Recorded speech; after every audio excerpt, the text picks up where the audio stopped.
24 heures avec une cosplayeuse, le titre putaclic comme c'est pas permis, mais vous allez voir, on va vraiment passer une petite journée avec une cosplayeuse. Bonjour YouTube et bonjour chers internautes et bienvenue au Manga Café, même si on va pas y rester du coup parce qu'on va aller se promener dehors. Oui, petite vidéo, voilà, vlog en extérieur avec une cosplayeuse. On va suivre la journée type entre guillemets d'une cosplayeuse. Alors, journée type entre guillemets, je ne vous ai pas tout filmé, mais on va passer un petit moment, voilà, entre les séances photos en extérieur, comment se passe en fait en gros la journée type d'une cosplayeuse en dehors des conventions, pour qu'elle puisse alimenter justement ses réseaux sociaux, les photos qu'elle fait en extérieur, en intérieur, tout ça pour avoir des contenus assez stylés pour les réseaux sociaux. Et justement on va suivre tout ça en mode un petit peu immersion, reportage, tout ça. J'espère que ça vous plaira. Sans plus tarder, on prend la voiture et direction un lieu assez joli pour prendre des jolies photos. Donc installez-vous confortablement, partez en voyage avec nous, vous allez vous amuser. Qu'est-ce qu'il faut pas faire pour aller faire des photos dans des jolis coins? Je vous dis, moi les copains, c'est compliqué. C'est vraiment escarpé.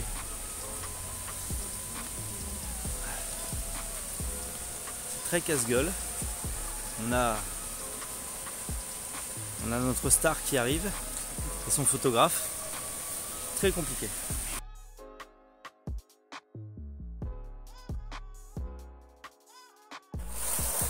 Donc là, je sais pas si on va m'entendre avec le bruit de l'eau, parce qu'en gros, on est vraiment près de l'eau. Et du coup, là, ils sont en train de faire une séance de photos en bord de l'eau. Voilà. Je vous montre un petit peu le résultat des photos. Donc, petites photos en bord de l'eau, dans un petit coin. Je sais pas si vous connaissez. Voilà, si jamais. La fontaine des amoureux. C'est sympa. Très escarpé, très dangereux, mais ça va. 24 heures dans la vie d'une célébrité. 24 heures dans la vie d'une cosplayeuse, incroyable. Cette vidéo est sponsorisée d'ailleurs par Coca-Cola. Bon, la qualité est vraiment pas terrible au niveau du son, je suis vraiment désolé, entre le bruit de l'eau, tout ça, c'est assez compliqué. Il va falloir que j'investisse dans un micro qui capte que ma voix, ou que je sache utiliser des logiciels qui puissent enlever ou réduire les bruits de fond. Mais promis, un jour, je bosserai un peu mieux là-dessus. En tout cas, je vous poursuis cette petite vidéo avec une petite interview, parce que c'est bien de suivre une cosplayeuse, mais c'est encore mieux de la connaître. Donc je vous laisse avec une petite partie interview, j'espère que ça vous plaira. Bon, du coup, vous avez vu déjà un petit peu, voilà, quelques scènes, mais là on va se poser, c'est la partie interview. Ophélia, bonjour. Bonjour. Alors, présente-toi à la commune Manga Café et présente, voilà, fais ta pub, c'est ton moment. Alors, moi je suis Foxy's Fun. Vous pouvez me suivre sur Instagram. J'ai aussi Twitter, bien que je l'ai commencé récemment. C'est le même pseudo, donc FOXY-CHWAN. Ok, de toute façon, vous avez tous les liens en description si jamais. Petite interview. Tu fais du cosplay, ça se voit. Oui. Là, t'es cosplayé en qui, en quoi? En Sanzu, je cosplay Sanzu de Tokyo Revengers en version Kanto Manchikai. Donc si vous lisez les scans, vous comprendrez très vite. Sinon, mettez-vous à jour. Je suis pas à jour, donc je connais même pas Sanzu, mais c'est pas grave. Et du coup, quels sont les autres cosplays que tu fais? Alors, comme autre cosplay que j'ai fait déjà, j'ai Toga de My Hero Academia, mais en version Kitsune, donc oreille et queue de renard. Ouais. J'ai fait la version Gijinka de Evoli aussi, et là j'ai 3 autres cosplays en cours, dont une armure de Monster Hunter World. Et je vais pas spoiler, vous viendrez me suivre si vous le souhaitez, si vous voulez en savoir plus. Si vous voulez voir la suite, ça sera sur son Insta. Gijinka, ça veut dire quoi? Parce que peut-être que les abonnés connaissent pas. Une version humanisée d'un Pokémon ou d'un monstre. Ouais, d'accord. Qui n'est pas de quelque chose qui n'est pas humain de base. D'accord, ouais, donc tu fais en fait un Pokémon version humanisée, quoi. C'est ça. Ok, de toute façon, tu as les photos sur ton Instagram. C'est ça. Bon, comme ça, ils verront si jamais. Tu mets combien de temps pour te préparer? Genre là, combien de temps t'as mis pour te préparer pour ce cosplay? J'ai mis à peu près entre 1h30 et 2h. Ah ouais, quand même. Ouais, il y a le maquillage et tout, c'est beaucoup de boulot, on dirait pas comme ça, mais ça prend du temps. Ok. Et le cosplay, c'est toi qui l'as fait ou tu l'as acheté préfet? Alors celui-là, il a été acheté main, j'ai juste stylisé la perruque. Ouais. Mais par exemple, pour le Gijinka d'Evoli que j'ai fait, c'est du fait main. D'accord. Ok. Et du coup, tous les autres cosplays que tu fais, tu les fais toi? Oui, c'est ça. Ok. Parfait. Et du coup, sur quelle convention on peut te rencontrer? Est-ce que tu as un groupe de cosplayers avec qui tu fais des conventions? Alors, les conventions où vous aurez le plus de chances de me trouver, c'est des conventions alsaciennes. Et sinon, il y a la Necronomicon aussi à Belfort. Ok. Et du coup, tu as un groupe avec qui tu fais du cosplay? Bah, je retrouve souvent les mêmes personnes vu qu'on fait régulièrement les mêmes conventions. Du coup, je retrouve régulièrement les mêmes personnes avec qui j'ai sympathisé, avec qui on est devenus de très bons amis. D'accord. Et si tu avais un conseil, quelqu'un qui veut commencer le cosplay, un conseil à donner? Ne pas écouter ce que peuvent dire les autres par rapport au physique, par rapport à la couleur de peau et s'éclater.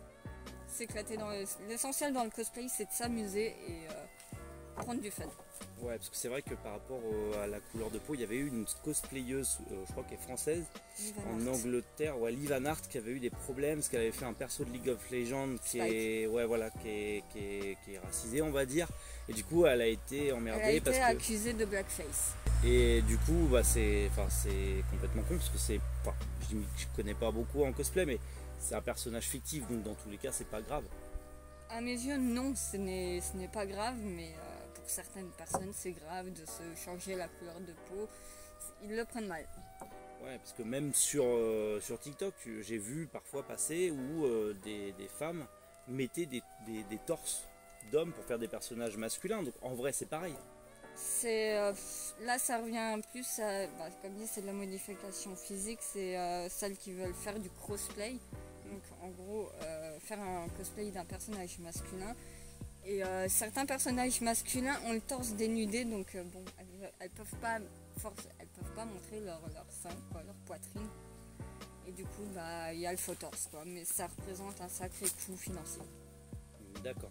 Mais du coup, des problèmes comme ça dans le cosplay, enfin des problèmes de jugement par rapport à un changement, je sais pas, de genre ou d'origine ethnique, il y en a beaucoup comme ça? Par rapport à l'ethnique, ouais, il y en a beaucoup, surtout niveau changement couleur de peau. Et disons qu'il y en a qui sont déjà pris des remarques de parce que tu es une fille, tu peux pas faire un cosplay de mec. Voilà, c'est le genre de remarque totalement stupide. Perso, pour moi, le cosplay, c'est fait pour m'amuser. Si je veux faire un cosplay d'un personnage masculin, je fais un cosplay d'un personnage masculin. Oui, parce que là, le personnage que tu fais aujourd'hui en cosplay, c'est un personnage masculin de base. C'est ça. D'accord, ok. Bon, et on va finir là, on va continuer, du coup, on va prendre des photos. Vous allez voir, on va faire des photos aussi de nuit qui vont être assez stylées. On va aller à la cité de Carcassonne, on va essayer de faire des trucs assez stylés de nuit. Donc, qu'est-ce que tu pourrais dire pour qu'il reste sur cette vidéo? Alors là, restez sur la vidéo, mettez un pouce, mettez un commentaire et regardez jusqu'à la fin parce que référencement. À la suite de cette petite interview, on a continué à faire justement des photos en extérieur. On était justement très haut dans les montagnes. Alors vous l'avez vu, il y avait un petit peu de passage de voitures, c'est un peu compliqué même pour l'interview. J'ai dû cut à certains moments parce que il y avait des voitures qui circulaient. C'était pour que ça soit le plus agréable pour vous, mais c'était assez compliqué. Mais en tout cas, vous allez le voir là sur quelques séquences, on a continué à faire des petites vidéos et en extérieur à côté d'un château. Malheureusement il était fermé, l'abbaye était fermée, on n'a pas pu faire des photos en tout cas dans la cour du château, ou en tout cas essayer de rentrer pour faire des choses assez stylées. Mais on a fait quelques photos plutôt sympathiques et on a passé un plutôt agréable moment avant justement de partir pour notre tournage nocturne. Alors par contre je suis désolé, la qualité est vraiment pas terrible parce qu'on est en tournage nocturne, mais je vais faire en sorte que ça soit le plus agréable possible pour vous comme pour moi au montage, et on va essayer que ça soit sympa tout simplement. Bon, vous voyez pas trop bien, et en plus il y a la musique qui démarre pile quand je commence. Là on va se diriger vers le petit shooting nocturne. petit shooting nocturne. Voilà, on va voir un petit peu comment ça se passe. Voilà, petit plan voilà, en nocturne, vlog nocturne, plan nocturne. Ça peut être mal interprété, mais c'est pas grave. On y va.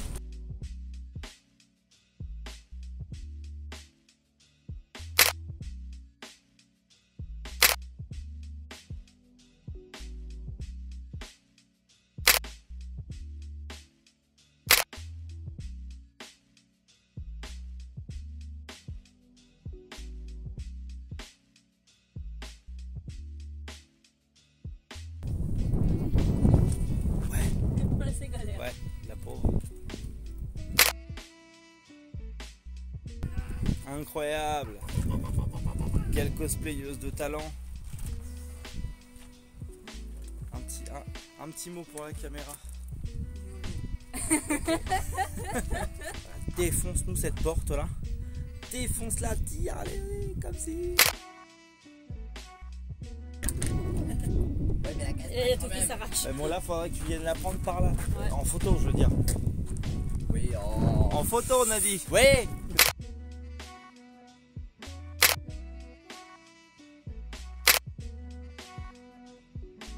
Voilà, vraie fin de vidéo, parce que là c'est la fin de la vidéo, ça y est, vous avez vu à peu près comment se passe la journée type d'une cosplayeuse pour justement les photos pour ses réseaux sociaux. Je vous encourage à vous abonner, je vous ai mis son Instagram en description, hein, allez lui donner de la force, essayez de l'aider justement à percer sur Instagram, pour tout simplement voilà soutenir son travail si vous aimez justement les cosplays et tout ça. C'est parfait, surtout que comme elle l'a dit, elle en a plein d'autres en préparation, donc ça peut être intéressant pour la suite des événements. Voilà, vous voyez un petit peu comment ça se passe, un petit peu, parce que c'est vrai que potentiellement vous voyez des cosplays que en convention, et vous savez pas forcément les coulisses de comment ça se passe pour les cosplayers en dehors des conventions. Bah là vous le savez, voilà, vous avez vu un petit peu la journée entre guillemets type. Un grand merci à Ophélia et à son photographe Yannick d'avoir accepté de partager la journée avec nous pour cette petite vidéo exprès dans le milieu un petit peu secret du cosplay. J'espère aussi que ce petit format tout simplement vlog slash reportage vous plaît. Il y en a plein d'autres qui vont arriver courant 2023, mais j'en parle pas plus parce que ça fait partie des projets secrets, mais vous allez voir, on va augmenter la qualité, on va augmenter un petit peu la qualité du matos pour cette fin d'année, début d'année. On va faire en sorte que ce soit beaucoup plus qualitatif au niveau du son et au niveau de l'image, donc j'espère que ça vous plaira. Dans tous les cas, je vous donne rendez-vous tout simplement demain pour une nouvelle vidéo. D'ici là, prenez soin de vous et surtout passez une excellente journée. C'était Méric, Boujou, les internautes.